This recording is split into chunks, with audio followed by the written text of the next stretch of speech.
Bonjour à tous et bienvenue sur la chaîne Esquisse Miniature où dans cette vidéo on va voir comment on peut adapter des fichiers 3D qu'on trouve sur internet pour une marque de figurines connue, à savoir les Epic Battle de chez Warlord Games.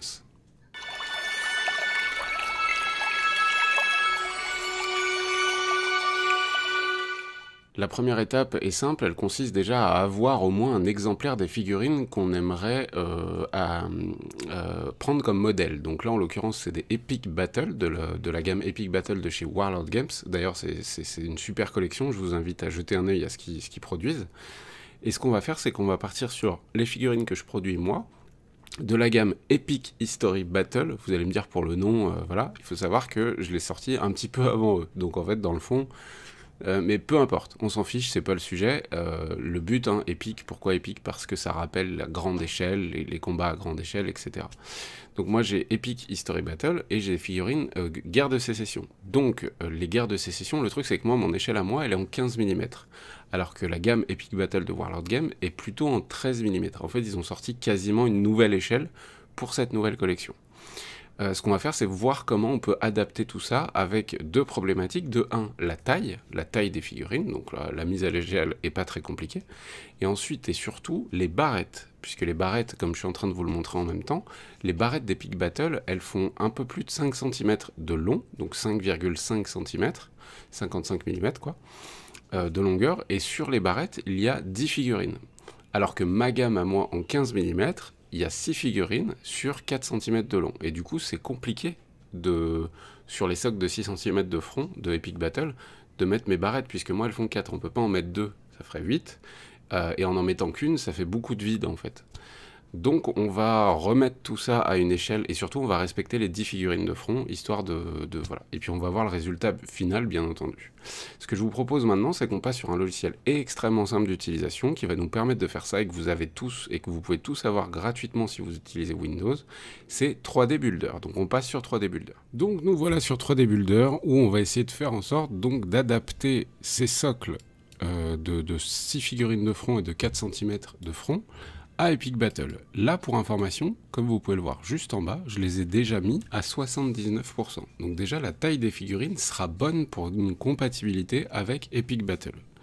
À la suite de ça, ce qu'on va faire, c'est extrêmement simple. C'est qu'en fait, on va refaire les sous-socles. Et on va augmenter le nombre de figurines sur la barrette pour Epic Battle. Donc là, c'est extrêmement simple. On va simplement prendre un nouveau cube qu'on va dimensionner de 55 mm de front. Hop. Donc on le prend. Ici, on ne va pas se mettre en pourcentage du coup. En épaisseur, on est à 1 mm. En X, on est donc à 55 mm. Et à peu près, tout ça est très approximatif, mais globalement c'est à peu près ça, on est à 5 mm de largeur. On se rend compte d'ailleurs que ce que j'ai déjà fait, ensuite on va penser à faire un positionné pour qu'il soit bien au niveau du sol. On se rend compte que c'est ce que j'ai déjà fait pour ces barrettes d'infanterie ici. Et ensuite, dans le cas d'Epic Battle, c'est extrêmement simple. On va prendre le socle d'infanterie. Alors ici, c'est l'état-major de l'Iron Brigade.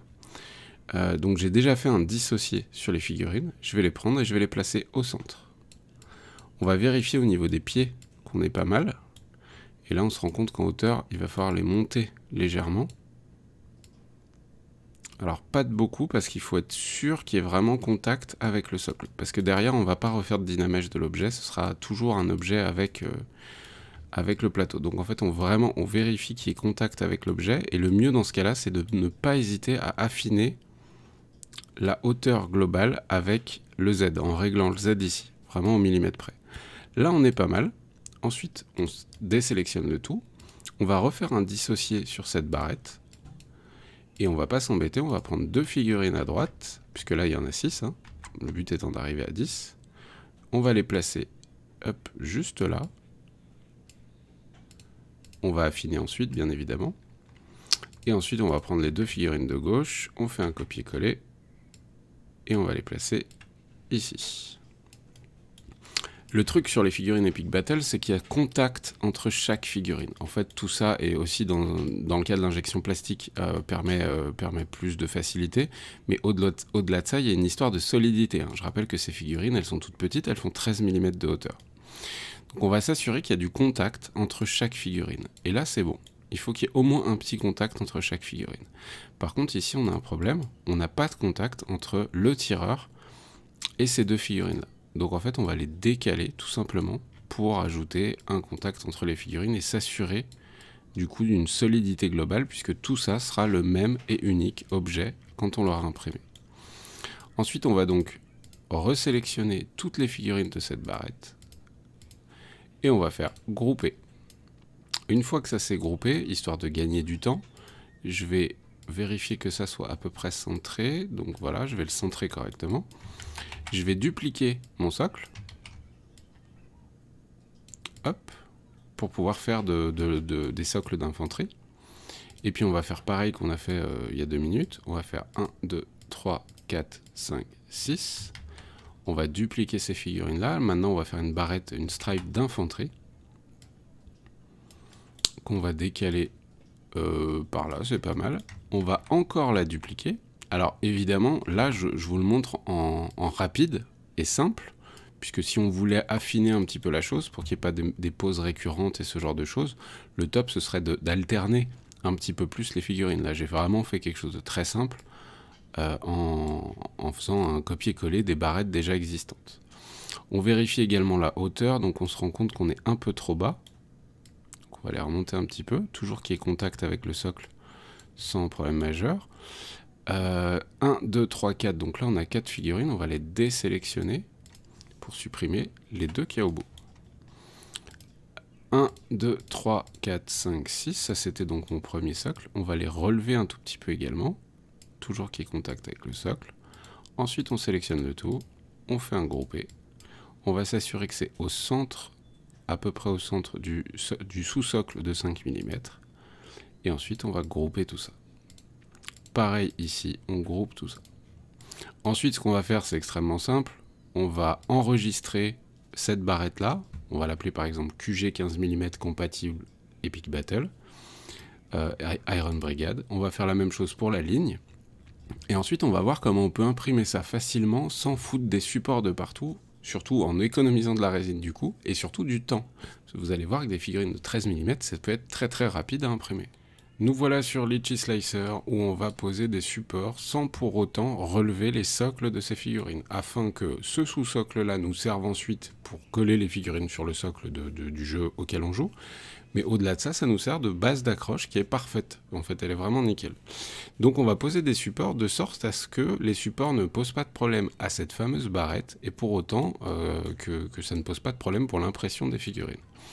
Donc une fois qu'on est ici, on va aller donc dans la préparation des figurines, des différents objets qu'on a. On va sélectionner nos deux objets. On va aller ensuite, on peut rester en global, on peut passer en base, peu importe. Le top, moi j'ai tendance à passer en base. Et surtout, on va aller dans ILO pour détecter les minima. Donc en fait là, le logiciel Litchi Slicer qui est très très bien foutu, je vous invite à l'utiliser, détecte les minima d'impression, les endroits qui seront problématiques s'il n'y a pas de support. Ça nous indique des points rouges. Ces points rouges, donc il y en a 29 sur ces deux barrettes. On va ajouter des supports à chaque minima. On se rend compte qu'il les a ajoutés quasiment instantanément, donc c'est quand même plutôt bien foutu. Et histoire de ne pas avoir de problème sur cette barrette-là, au moment où on va la décoller, et puis ensuite pour coller les figurines, ça va être pourri, puisque là on va avoir de la résine dure collée au socle. On va simplement déplacer le support sur la barrette. C'est vraiment extrêmement simple, et ça va nous faciliter la vie ensuite. Donc vous remarquez qu'il y a quand même très très peu besoin de support pour ces figurines, c'est prévu pour, hein, je les ai sculptées de sorte à ce qu'on puisse très facilement les imprimer. Là on se rend compte que je vais avoir une problématique, c'est que mon support étant relativement épais, si je veux venir le coller ici, vous voyez il fait des angles dégueulasses, donc en fait je vais le laisser comme ça, sauf que je vais cliquer sur mini support, voilà tout simplement. Et ça crée un petit support entre les deux. On va faire ça sur la deuxième barrette. Donc il n'y a vraiment que deux endroits où il y a besoin de support. Hop, ici aussi. Voilà. Et là on a des figurines qui sont donc supportées, qui pourront s'imprimer sans aucun problème, globalement. Vous allez le constater ensuite. Et on va juste se rendre compte un petit peu de combien on peut en imprimer sur un plateau comme ça. Donc elles font 5 cm, donc je peux aisément en mettre 2. Ok, 2 de largeur. Ensuite, en gros par case, je peux en mettre une, sans aucun problème. Donc là, je vais en mettre 1, 2, 3, 4, 5, 6, 7, 8. Donc on va pouvoir mettre un total de 16 barrettes.